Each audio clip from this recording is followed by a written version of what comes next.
గణేశాయ నమ, గాయత్రీదేవ్య నమ, మహాసరస్వతి నమ, మాతాపితృభ్యో నమ. ముందుగా ప్రేక్షక వీక్షణ మహాశీలందరికీ కూడా నమస్కారం.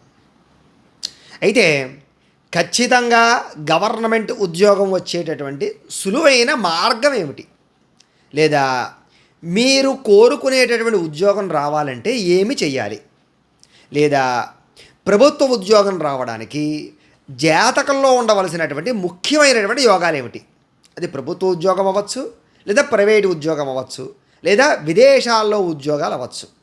రావడానికి జాతకంలో ఎటువంటి యోగాలు ఉంటే మీకు ఖచ్చితంగా మీరు అనుకున్నటువంటి ఉద్యోగం వస్తుంది. అసలు ఉద్యోగాలు రాకపోవడానికి గల కారణాలు కూడా ఏమేమై ఉంటాయి అనే విషయాలు ఇప్పుడు మనం సంపూర్తిగా తెలుసుకుందాం. అలాగే రాకపోవడానికి కారణాలు ఏంటో తెలుసుకోవడమే కాదు, రావాలంటే ఒకవేళ జాతకంలో గ్రహగతులు బాగోలేకపోయినా సరే ఉద్యోగం వచ్చేలా ఎలా చేసుకోవాలో, అంటే మనం ఒకవేళ అవసరమైతే పరిహారాలు చేసుకున్నా కూడా మనం ఇంట్లో సునాయాసంగా చేసుకునేటటువంటి పరిహారాలు ఏమిటో అన్ని విషయాలు కూడా మనం ఇప్పుడు కూలంకుషంగా చర్చించుకునే ప్రయత్నం చేద్దాం. ఎవరైతే ఈ వీడియో చూస్తారో వాళ్ళకి సంపూర్తిగా అవగాహన రావడమే కాదు, వాళ్ళు కోరుకున్న ఉద్యోగాన్ని సునాయాసంగా సంపాదించుకోగలుగుతారు. ఎవరైతే ఉద్యోగ ఇబ్బందులతో ఇబ్బంది పడుతున్నారో వాళ్ళందరికీ కూడా ఈ వీడియో చాలా అద్భుతమైన ఇన్ఫర్మేషను, అంతేకాదు చాలా ఖచ్చితంగా వాళ్ళ జీవితంలో మలుపు తిప్పేటటువంటి వీడియో అవ్వబోతోంది. కాబట్టి శ్రద్ధగా మాత్రం వినండి, జాగ్రత్తగా వినండి. అయితే ముఖ్యంగా ఒకటి గుర్తుపెట్టుకోవాలి, మనం ఎప్పుడైనా సరే మనకి ఒక ఉద్యోగం రావాలి అంటే కనుక జాతకంలో ఏం బలం కావాలి. ఎందుకంటే మొట్టమొదటి జాతకం చూశాక అసలు జాతకంలో ఏ బలం ఉంది ఉద్యోగం రావడానికి, ఏ బలహీనతలు ఉన్నాయి, ఏ కారణంగా ఏ సమయంలో ఉద్యోగం వస్తుంది, ఏ కారణంగా ఉద్యోగం రావటం లేదు, ఇవన్నీ కూడా అంచనా వేయాలంటే మొట్టమొదట మనకి జాతకం అవసరం. అయితే చాలామందికి జాతకాలు లేని వాళ్ళు కూడా ఉంటారు. వాళ్ళకి ఏంట్రా అంటే పేరుని బట్టి గోచారాన్ని బట్టి చూస్తూ ఉంటాం. కానీ జాతకం ఉంటే సుస్పష్టంగా మనం ఏ ఉద్యోగం వస్తుంది, ఎప్పుడు వస్తుంది అనేది ఖచ్చితంగా చెప్పచ్చు. ఒకవేళ వచ్చే అవకాశం లేకపోతే రావడానికి అనేక మార్గాలు ఉంటాయి. ఆ మార్గాలు కూడా మనం చాలా సునాయాసంగా తెలుసుకోవచ్చు. అయితే జాతకంలో లగ్న బలం బాగుంటే ముఖ్యంగా గవర్నమెంట్ జాబ్ వస్తుందని చెప్పచ్చు, లేదా ప్రైవేట్ జాబ్ అయినా విదేశీ ఉద్యోగం అయినా వస్తుందని చెప్పచ్చు. కానీ సాధారణంగా ఎక్కువ మంది 100లో 70% మంది ప్రభుత్వ ఉద్యోగాలే కోరుకుంటూ ఉంటారు.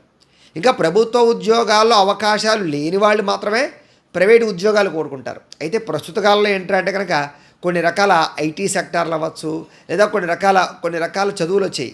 ఆ చదువులు లేకపోతే చార్టెడ్ అకౌంటెంట్లు రకరకాల చదువులు వచ్చాయి కదా, వాటిల్లో ఎక్కువగా ప్రైవేట్ పరంగానే అవకాశాలు ఉంటాయి. కానీ మిగతా కొన్ని రకాల రంగాల్లో గవర్నమెంట్ ఉద్యోగాలకు అవకాశాలు ఎక్కువగా ఉంటుంటాయి. కాబట్టి చాలామంది ఏంటంటే 100లో 70 మంది గవర్నమెంట్ ఉద్యోగం రావాలి అని కోరుకుంటూ ఉంటారు.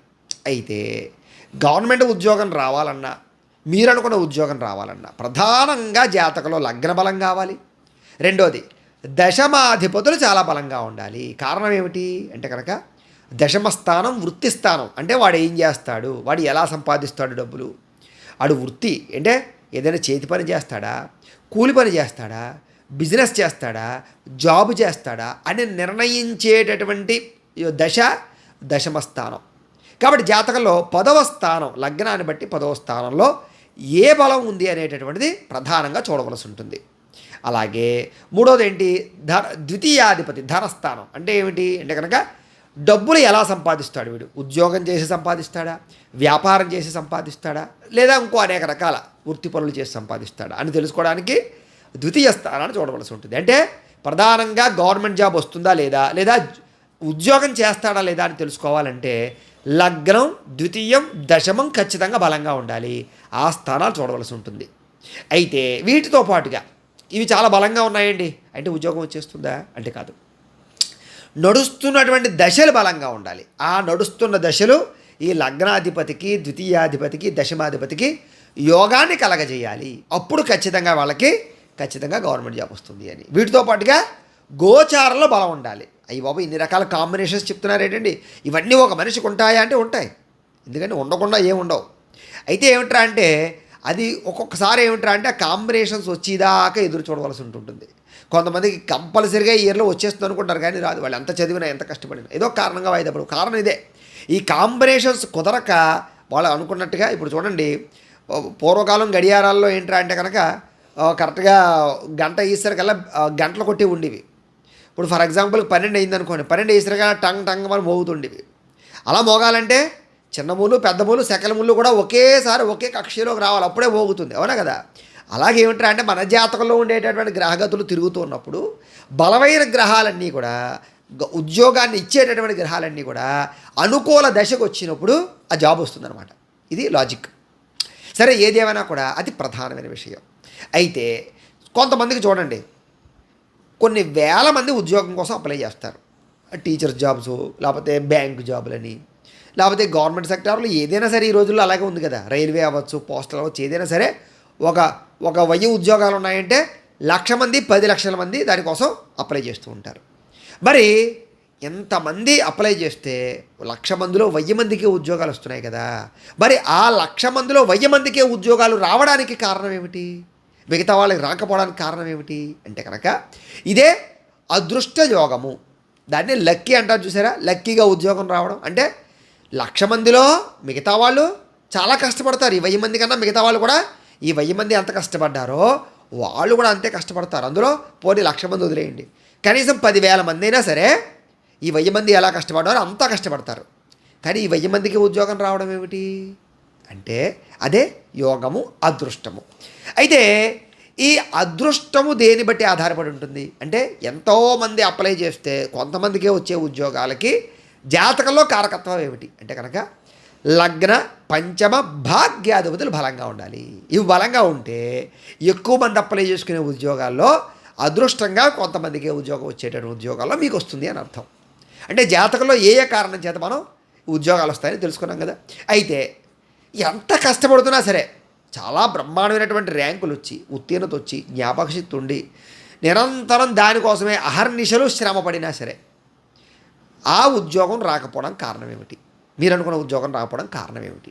దానికి జాతకంలో ఉండేటటువంటి ప్రాబ్లమ్స్ ఏమిటి అంటే కనుక ఎవరికైనా సరే కష్టపడుతున్నా సరే ఉద్యోగం రాకపోవడం కారణం జాతకంలో కుజుడు, గురుడు, రాహువు ఈ గ్రహాల మైత్రిలో లోపం ఉండడం కారణం. అంటే పరస్పరమైనటువంటి వీక్షణలు కలగడం కానీ, పరస్పర యొక్క కలయికలు ఉండడం కానీ, లేకపోతే ఏదో ఒక ఈ వీటిలో ఏదో ఒక దశ నడుస్తున్నప్పుడు ఆ దశ వ్యతిరేకించడం కానీ, అనుకూలించకపోవడం కానీ, ఇవన్నీ కూడా ఎంత కష్టపడినా సరే ఉద్యోగం రాకపోవడం కారణం అవుతుంది. చాలామంది చెప్తుంటారు, గురుగారు చాలా కష్టపడుతున్నామండి, నేను అసలు పొద్దునుంచి రాత్రి దాకా, కానీ వాడు ఎవడో 2 గంటలు చదువుతాడండి, మిగతా టైంలో ఆడుకుంటాడండి, ఫోన్లు చూస్తాడండి, ఫోన్లు మాట్లాడతాడండి, ఆన్లైన్లో ఉంటాడండి, కానీ వాడికి ఉద్యోగం వచ్చిందని నాకు రాలేదండి అంటుంటారు చూసారా. అంటే అలా వాడికి జరగడానికి కారణం ఈ యొక్క కాంబినేషన్స్లో యోగాలు ఇవ్వకపోవడం. అలాగే రవి రాహుతో కలిసి ఉందనుకోండి, అది కూడా ప్రభావాన్ని చూపిస్తూ ఉంటుంది. అలాగే జాతకంలో పూర్ణచంద్రుడా, క్షీణచంద్రుడా కూడా ప్రభావం చూపిస్తూ ఉంటారు. అంటే ఇన్ని రకాల కారణాల వల్ల ఉద్యోగం రావడము, ఉద్యోగం రాకపోవడము కారణాలు అవుతూ ఉంటాయి. కాబట్టి అందుకనే మనం ఏం చేస్తామంటే జాతకాల్లో పరిశీలన చేసి ఉద్యోగం ఎప్పుడు వస్తుందో ఎప్పుడు రాదో అనేది సునాయాసంగా చెప్పగలుగుతాము. ఒకవేళ రాకపోతే దానికి ఏ కారణం చేత, ఏ గ్రహగతుల కారణం చేత రావట్లేదో చెప్పి దానికి పరిహారాలు చేయించడం చూస్తూ ఉంటాం. అందుకనే ఎవరికైనా సరే జాతకం చూడాలి ముఖ్యంగా. అందుకనే మేము కూడా ఏం చెప్తామంటే ముందుగా మీకు అసలు జాబ్ వస్తుందా రాదా, మీరు కోరుకునే జాబ్ వస్తుందా లేదా, ఏదైనా సరే తెలుసుకోవాలంటే ముందుగా ఏంటంటే ఫస్ట్ మీ date of birth, time, place of birth, మీ పేరు మా వాట్సాప్ నెంబర్లో మెసేజ్ పెట్టారనుకోండి, లేదా మాకు ఫోన్ చేశారనుకోండి, మీ జాతకం అంతా మేము వేసి చక్కగా చూసి పరిశీలన చేసి మేము చెబుతాం మీకు పలానా జాబ్ వస్తుంది, పలానా టైంలో వస్తుంది అని. దానికి మీరు కష్టంగా ప్రయత్నం, లేదా వచ్చే అవకాశం లేదనుకోండి, ఇగో పలానా గ్రహాలకు జపాలు ఉన్నాయి, పలానా గ్రహానికి చేసుకోవాలి, లేకపోతే పలానా ఈ దేవతను ఉపాసించండి, పలానా పూజ చేసుకోండి అని ఏదో ఒక పరిహారం చెబుతాం. వాడి వల్ల ఏమిటంటే ఖచ్చితంగా మీరు అనుకున్నటువంటి ఉద్యోగాలు సాధించుకోవడానికి అద్భుతమైనటువంటి అవకాశాలు అవుతాయి. అయితే ఇంక ఏదేమైనా సరే ఇంకా మనం కూలంకషంగా తీసుకున్నట్లయితే కొంతమందికి ఇప్పుడు గవర్నమెంట్ జాబులు అంటే లేదా ఏదైనా జాబ్ అంటే అనేక సెక్టార్లు ఉన్నాయి కదా. అయితే ఏ ఏ గ్రహ కారకత్వాలు చేతి ఏ సెక్టార్లో జాబ్ వస్తుంది. ఫర్ ఎగ్జాంపుల్గాను జాతకంలో ఒక్కొక్క గ్రహం ఒక్కొక్క విభాగానికి, ఒక్కొక్క ఉద్యోగానికి కారకత్వం అవుతుంటుంది. ఇప్పుడు పోలీస్ డిపార్ట్మెంట్లో ఉద్యోగం కావాలని ప్రయత్నం చేస్తున్నాడు అనుకుందాం ఒక మనిషి. వాడికి జాతకంలో ఏం బలంగా ఉండాలి అంటే కనుక కుజుడు, రవి, శని బలంగా ఉండాలి. అప్పుడు వాడికి వాడు పోలీస్ డిపార్ట్మెంట్లో జాబ్ వస్తుంది. లేదా ఆర్మీలో జాబ్ చేద్దాం అనుకుంటున్నాడు, దానికి జాతకంలో పరిశీలన చేసినప్పుడు ఏం బలంగా ఉండాలి, కుజుడితో పాటుగా శని, రాహువు బలంగా ఉండాలి. అప్పుడు వాడు కంపల్సరీగా ఆర్మీలో సెటిల్ అవ్వగలుగుతాడు. ఫర్ ఎగ్జాంపుల్ నేవీ ఉంది, నేవీ కానీ ఎయిర్ ఫోర్స్ కానీ వీటికి సంబంధించినటువంటివన్నీ వాటిలో ఉద్యోగం రావాలంటే ఏం బలంగా ఉండాలి అంటే కనుక శని, కుజ, రాహువు, దాంతోపాటుగా చంద్రుడు కూడా బలంగా ఉండాలి. చంద్రుడు సముద్రానికి కారకత్వం కాబట్టి. అలాగే ఐఏఎస్లు, ఐపీఎస్లు, లేకపోతే దానికి సంబంధించినటువంటి సెక్టార్లు ఉంటాయి కదా, దానికి సంబంధించిన శాఖలో సెట్ అవ్వాలంటే ఏది బలంగా ఉండాలంటే కనుక కుజుడు, రవి, గురుడు బలంగా ఉండాలి. అప్పుడు వాళ్ళు అందులో సెటిల్ అవుతారు.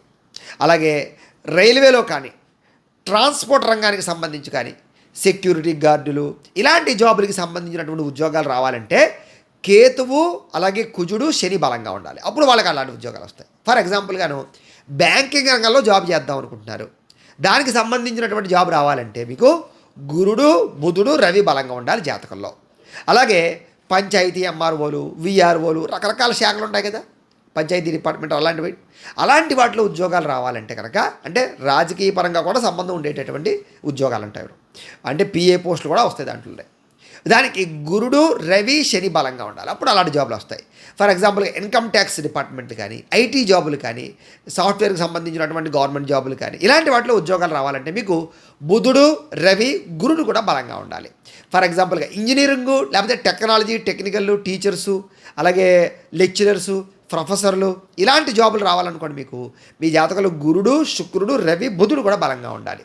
అలాగే అగ్రికల్చర్ డిపార్ట్మెంటు, పర్యాటక రంగం, రవాణా రంగం, పట్టణాభివృద్ధి, ఇరిగేషన్స్, ఇవన్నీ ఉంటాయి కదా, ఇలాంటి డిపార్ట్మెంట్లో కనుక మీకు కనుక ఉద్యోగం రావాలంటే అప్పుడు మీకు జాతకంలో రవి, చంద్రుడు, బుధుడు, గురుడు కూడా బలంగా ఉండాలి. అప్పుడు మీకు అలాంటి జాబులు వస్తాయి. అలాగే సైంటిస్టులు, ప్రయోగశాలలు, డాక్టర్లు, నర్సులు, ఇలాంటి వాటిలోకి ఉద్యోగాలు రావాలనుకోండి, శస్త్రచికిత్సలకి వాడికి కూడా కారకత్వం ఎవరు? కుజుడు కదా. కుజుడు బలంగా ఉండాలి, రవి బలంగా ఉండాలి, మేధాశక్తికి బుధుడు బలంగా ఉండాలి, యోగానికి గురుడు బలంగా ఉండాలి. అలాగే ఇవన్నీ కాదండి, విదేశాల్లో ఉద్యోగాలండి, విదేశాల్లో ఉద్యోగాలు చేయాలండి, దానికి ఎవడ కారకత్వం అంటే కనుక రవి, గురుడు, శుక్రుడు కూడా బలంగా ఉంటే, శుక్రుడు విదేశీ కారకత్వాలకి, భోగభూమికి కారకత్వం కదా, బలంగా ఉంటే కనుక మీకు విదేశాల్లో ఉద్యోగాలు వస్తాయి. విదేశాల్లో ఉద్యోగాలు ప్రయత్నం చేయొచ్చు. ఈ రకంగా ఏంటంటే జాతకంలో ఉండేటటువంటి గ్రహగతుల ప్రభావాన్ని బట్టి, కాంబినేషన్స్ బట్టి ఎటువంటి ఉద్యోగం కోసం ప్రయత్నం చేస్తే వస్తుంది, ఎటువంటి ఉద్యోగం వస్తుంది, ఎప్పుడు వస్తుంది, ఎలా వస్తుంది అనే విషయాన్ని తెలియజేయచ్చు. అయితే ఈ చాలామందికి గ్రహ అనుకూలత లేదనుకుందాం, గవర్నమెంట్ జాబ్ వచ్చే అవకాశం లేదనుకుందాం, ప్రైవేట్ జాబులో వచ్చే అవకాశాలు ఉంటాయి, ప్రైవేట్ జాబులు కూడా ఎంత ప్రయత్నం చేసినా రావటం లేదనుకుందాం. అప్పుడు ఏం చేయాలంటే జాతకం చూపించుకోవడం, దానికి గ్రహాలకి జపాలు చేయించుకోవడం, ఆ యొక్క గ్రహాల కారకత్వమైనటువంటి ఎవరైతే అధిదేవతలు ఉంటారో దానికి సంబంధించినటువంటి హోమాలు ఉంటాయి, అవి చేయించుకోవడం ద్వారా సునాయాసంగా ఉద్యోగాలు అయితే తొందరగా పొందగలుగుతారు. అయితే అలాంటి జపాలు, తపాలు, పూజలు, హోమాలు చేయాలన్నా కూడా మీరు మమ్మల్ని సంప్రదించవచ్చు ఫోన్ చేసి. సరే, కొంతమంది ఏమిట్రా అంటే, ఏమండి గురువుగారు, ఈ పూజలు, జపాలు, హోమాలు, ఈ డబ్బులు మేము ఖర్చు పెట్టలేమండి, మా దగ్గర అంత స్తోమత లేదండి, మరి ఎలాగండి అంటే దానికి అద్భుతమైనటువంటి ఒక ఉపాయం ఉంది. ఏమిటంటే కనుక సప్త శనివారాల వ్రతం, తిరుగులేనటువంటి వ్రతం. ఎందుకంటే ఈ సప్త శనివారాల వ్రతం చేయడం వల్ల ఉద్యోగాలు పొందిన వాళ్ళు కొన్ని వందల మంది, కొన్ని లక్షల మంది ఉన్నారు ప్రస్తుత కాలంలో. చాలా అంటే ఎందుచేతనంటే ఎప్పుడైతే ఇప్పుడు నేను చెప్పినటువంటి గ్రహాలు ఉన్నాయి చూసారా, శని అవ్వచ్చు, లేకపోతే కనుక రవి అవ్వచ్చు, ఈ కుజుడు అవ్వచ్చు, ఈ గ్రహాలన్నిటికీ కూడా అనుకూలతనిచ్చేటటువంటి స్వామివారు వెంకటేశ్వర స్వామివారు, కలో వెంకటనాయక. అందులోనూ శని స్థిరత్వకారకుడు. ఇప్పుడే గవర్నమెంట్ జాబ్ అంటే ఏంటి? స్థిరత్వం, స్థిరమైన జాబ్ అంటే ఇంక మళ్ళీ మారక్కర్లేదు. అలాంటి స్థిరమైన జాబులు ఇచ్చేటటువంటి స్థిరకారకుడు శనీశ్వరుడు. కాబట్టి ఎవరైతే ఈ శనివారం నాడు సప్త శనివారాల వ్రతాన్ని చేస్తాడో, అంటే వెంకటేశ్వర స్వామి వారికి 7 శనివారాల పాటు చక్కగా పూజ చేస్తాడో, వాడికి 100% ఎటువంటి గ్రహగతుల యొక్క ప్రభావం ఉన్న దోషాలున్నా కూడా వస్తుంది గవర్నమెంట్ జాబు, లేదా ప్రైవేట్ జాబ్ అయినా వస్తుంది, విదేశీ ఉద్యోగం అయినా వస్తుంది అని విశేషం. కాబట్టి మొట్టమొదటి ఇంపార్టెన్స్ ఏమిటి అంటే కనుక అదృష్టం ఉంది, మన దగ్గర కాస్త కూస్త డబ్బులు ఉండి, పర్వాలేదండి కొంత డబ్బులు ఖర్చు పెట్టి మేము బ్రాహ్మణుల చేత జపాలు చేయించుకోగలము, ఈ హోమాలు అవి చేయించుకోగలము, ఆ స్తోమత ఉంది, మా తల్లిదండ్రులకు పెట్టేటటువంటి స్తోమత ఉంది అనుకుంటే కనుక నెంబర్ 1 పరిష్కార మార్గం ఏమిటంటే కనుక ఖచ్చితంగా బ్రాహ్మణుల చేత జపతర్పణ హోమాలు చేయించుకోవడం. ఎందుకంటే అది ఇన్స్టెంట్గా రిజల్ట్ ఇస్తుంది, ఫాస్ట్గా రిజల్ట్ ఇస్తుంది, చాలా మంచి రిజల్ట్ ఇస్తుంది. అంటే మనం ఖచ్చితంగా ఇది అవుతుంది అని 100% ఘంటాపదంగా చెప్పగలుగుతాం అన్నమాట. అయితే ఎవరైతే అలాగా స్తోమత లేని వాళ్ళు, కనీసం ఖర్చు పెట్టుకోలేని వాళ్ళు ఉంటారు, అలాంటి వాళ్ళకి సప్త శనివారాల వ్రతం మించిన వ్రతం లేదు. కాబట్టి చక్కగా చేసుకోవచ్చు. అయితే ఇక్కడ ప్రధానమైన విషయం ఏంటంటే ఆ సప్త శనివారాల వ్రతాన్ని చేసేటప్పుడు శ్రద్ధ కావాలి, భక్తి కావాలి, నమ్మకం కావాలి. అవి లేకుండా చేస్తే మళ్ళీ అది ఫలించదు. అది పెద్ద విశేషం. అందుచేత ఏంటంటే మీరందరూ కూడా ఎవరైతే ఉద్యోగాల కోసం ప్రయత్నం చేస్తున్నారో వాళ్ళందరూ కూడా మొట్టమొదటి జాతకాలు చూపించుకోవడం, బలాలు ఉన్నాయో లేదా తెలుసుకోవడం మొట్టమొదటి ఇంపార్టెంట్ పాయింట్. రెండోది దానికి ఏదైనా పరిహారాలు చేయించుకోవడం సెకండ్ ఇంపార్టెంట్. లేదా థర్డ్ సప్త శనివారాల వ్రతం చేయడం. ఈ మూడిట్లో ఏది చేసినా కూడా మీకు కంపల్సరిగా ఉద్యోగాలు రావడం ఖాయం, గ్రహ దోషాలు పోవడం ఖాయం. కాబట్టి చక్కగా చేసుకో. అయితే ఏమండి బాగానే ఉందని మీరు చెప్పింది, మాకు చేయాలనుంది సప్త శనివారాల వ్రతం, ఎలా చేయాలి? దానికి బ్రాహ్మణులు తీసుకురావాలా, లేకపోతే సామాన్లు ఖరీదైపోతాయా, లేకపోతే దీనికి ఏదైనా గంటల టైం పట్టేస్తుందా అంటే ఏమీ అవసరం లేదు.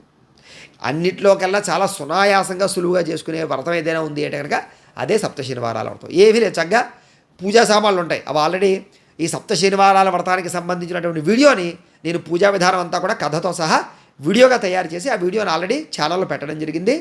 దానికి సంబంధించిన లింక్ కూడా మీకు కింద డిస్క్రిప్షన్లో ఇవ్వడం జరుగుతుంది. చక్కగా మీరు ఆ లింక్ క్లిక్ చేసినట్లయితే మీకు చక్కగా సప్త శనివారాల వ్రతం వస్తుంది, చక్కగా మీరు చూసుకోవచ్చు. ఆ వీడియోలోనే మీకు మొట్టమొదటి చక్కగా ఏంటంటే వీడియో చూసి పూజా సామాన్లు ఉంటాయి, చక్కగా అవన్నీ ఏర్పాటు చేసుకుని చక్కగా ఏం చేస్తారంటే శనివారం రోజు చక్కగా పొద్దునే లేవండి. కాస్త 4 గంటలకో 5 గంటలకో పోనీ 6 గంటలకో మీ ఓపిక, పొద్దునే లేవండి. లేచి చక్కగా తలస్నానం చేసుకోండి. తలస్నానం చేసుకుని ఆ పూజా సామాన్లన్నీ సిద్ధం చేసుకుంటారు కదా, అవన్నీ ఎదురుగుండా పెట్టుకుని కాస్త మంచి బట్టలు, తడిపారేసిన బట్టలు లాంటివి కట్టుకుని రాత్రి తడిపేసి రాత్రి తడిపేసి ఆరేయండి, పొద్దునే ఆ బట్టలు కట్టుకోండి, దేన్ని ముట్టుకోకుండా కాస్త ఆచారంగా. చక్కగా కూర్చోండి వెంకటేశ్వర స్వామి దగ్గర, చక్కగా వీడియో ఎదురుగుండా పెట్టుకోండి. మేము చేయించినటువంటి పూజా విధానం ఉంటుంది కదా, ఆ పూజా విధానం వీడియో చక్కగా ఎదురుగుండా పెట్టుకోండి. అందులో చక్కగా మీకు స్పష్టంగా దేని తర్వాత ఏ క్రియ చేయాలి, పూజా విధానం ఎలా చేసుకోవాలో చాలా విశదీకరించి సుస్పష్టంగా శాస్త్రోక్తంగా చెప్పడం జరిగింది. చక్కగా వీడియో చూస్తూ భక్తిగా చేసుకోండి వెంకటేశ్వర స్వామి వారికి, నమ్మండి, నమ్మికతో చేసుకోండి చక్కగా వెంకటేశ్వర స్వామి వారికి పూజ. తులసి దళాతో దాంతో చక్కగా 1 అరగంట 30 గంట అంతకన్నా పట్టదు. మీరు 6 గంటలకు కూర్చుంటే 7ంటికి పూజ అయిపోతుంది, తర్వాత మీ పనులు మీరు చేసుకోవచ్చు. లేదా 5 గంటలకు కూర్చుంటే 6ంటికి పూజ అయిపోతుంది, మీ పని మీరు చేసుకోవచ్చు. చక్కగా శ్రద్ధగా వెంకటేశ్వర స్వామి వారికి పూజ చేయండి. అలాగ కంటిన్యూగా 7 శనివారాలు మానకుండా చేయండి. ఒకవేళ ఆడవాళ్ళకి ఏదైనా బహిష్టు సమయాలు ఇబ్బందులు ఉంటే కనుక ఆ సమయంలో ఆ యొక్క వారం ఆపి తర్వాత వారం మొదలు పెట్టుకోండి. అదేం పెద్ద సమస్య ఏమీ కాదు, దోషం ఏమీ కాదు. ఏమంటే కంటిన్యూగా చేయాలా, మధ్యలో మానేస్తే దోషం అని చాలామంది అడుగుతారు. ఏం అవసరం లేదు. ఒకవేళ మీకు ఆటంకం వచ్చిందో తర్వాత వారం మొదలు పెట్టుకోండి. వరుసగా 7 కంప్లీట్ చేయండి. చాలామందికి 7 శనివారాలు కంప్లీట్ చేసి లోపే ఉద్యోగాలు వచ్చేసిన వాళ్ళు కొన్ని వందల మంది ఉన్నారు. చాలామందికి 7 శనివారాలు కంప్లీట్ అయిన వెంటనే వచ్చిన వాళ్ళు ఉన్నారు. పెద్దగా ఆలస్యం మాత్రం ఎవరికి జరగలేదు. కాకపోతే ఇక్కడ శ్రద్ధ ముఖ్యంగా, నమ్మకం ముఖ్యం. కాబట్టి ఆ రకంగా చేసుకోవడం, కాస్త శనివారం రోజు మాత్రం కాస్త మాంసాహారాలు అవి తినకుండా ఉండడం, కాస్త నియమం పాటించడం, ఇంకా అవకాశం ఉంటే కనుక కాస్త మధ్యాహ్నం భోజనం చేసి రాత్రేమో టిఫిన్ చేయడం. పొద్దున కుదిరితే మీ ఇష్టం, ఓపిక అవకాశం ఉండి ఉండగలిగితే ఫలహారం చేయకుండా ఉండండి, పాలు తాగి టీ కాఫీలు తాగచ్చు. లేదండి మాకు షుగర్లు బీపీలు రకరకాలు ఉండలేమంటే టిఫిన్ చేసేయండి, పర్వాలేదు. మధ్యాహ్నం మామూలుగా భోజనం చేసేయండి, మళ్ళీ రాత్రి టిఫిన్ చేయండి. కాస్త ఉల్లి వెల్లుల్లి తినకుండా ఉంటే ఇంకా మంచిది. నాన్ వెజ్ తినకుండా ఉండడం ఖచ్చితంగా ఆచరించాలి.